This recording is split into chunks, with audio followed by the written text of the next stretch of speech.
नमस्कार विद्यार्थी मित्रांनो, तसेच पालक, मी डॉक्टर विशाल खडसे, जिल्हा Madhav medical guidance centre Nashik. विद्यार्थी मित्रांनो, तुम्ही जर आपल्या YouTube चॅनलचा फर्स्ट टाइम व्हिडिओ बघत असाल तर चॅनलला सबस्क्राइब करून ठेवा, जेणेकरून जी काही महत्त्वपूर्ण अपडेट असेल ती तुमच्यापर्यंत पोहोचेल। आणि हां, तुम्हाला जर आमच्या फ्री WhatsApp ग्रुपमध्ये जर जॉइन व्हायचं असेल तर डिस्क्रिप्शन मध्ये लिंक दिलेली आहे, तिथे जाऊन सुद्धा जॉइन करू शकता।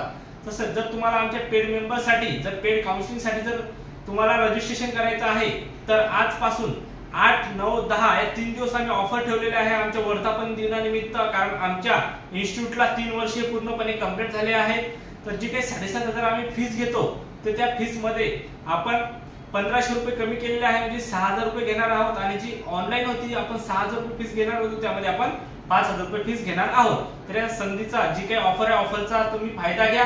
स्टार्ट पासून एंड पर्यंत सर्व प्रोसिजर आम्हीच करू, तुम्हाला काही करण्याची गरज राहणार नाही।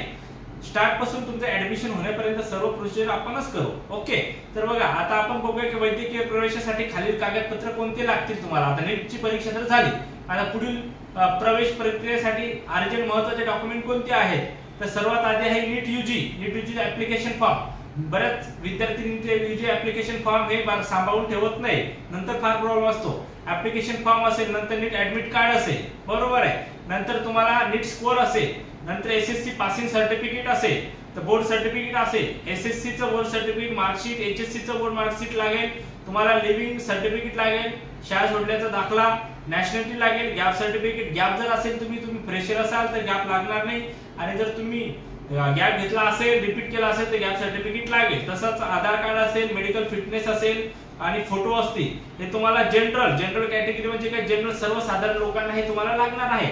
आता एससी एसटी मधल्या विद्यार्थ्यांना सर्व जे मी डॉक्युमेंट सांगितले ते डॉक्युमेंट सर्व लागतील। त्यामध्ये त्यांना सेपरेट काय लागेल, कास्ट सर्टिफिकेट असेल, कास्ट व्हॅलिडिटी हे त्यांना एससी आणि एसटीच्या विद्यार्थ्यांना लागेल।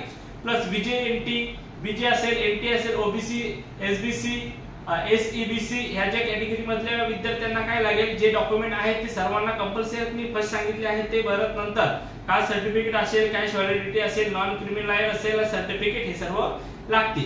आणि ईडब्ल्यूएस वाल्यांना काय लागेल, ईडब्ल्यूएस वाल्यांना जे डॉक्युमेंट मी आधी सांगितले ते सर्व लागतील, फक्त त्यांना इकॉनॉमिकल व्हीकल सेक्शन सर्टिफिकेट जे काही ईडब्ल्यूएस चं आहे ते सर्टिफिकेट फक्त तुम्हाला तेवढं सर्टिफिकेट लागेल, एवढंच आहे। ह्या सर्व तुम्ही आता नीटची परीक्षा झाली, आता रिझल्ट लागेल, रिझल्ट लागण्याच्या आधी सर्व आतापर्यंत जर तुम्ही डॉक्युमेंट काढले नसतील तर डॉक्युमेंट काढून ठेवा, कारण वेळेवर तुमची धावपळ होणार नाही।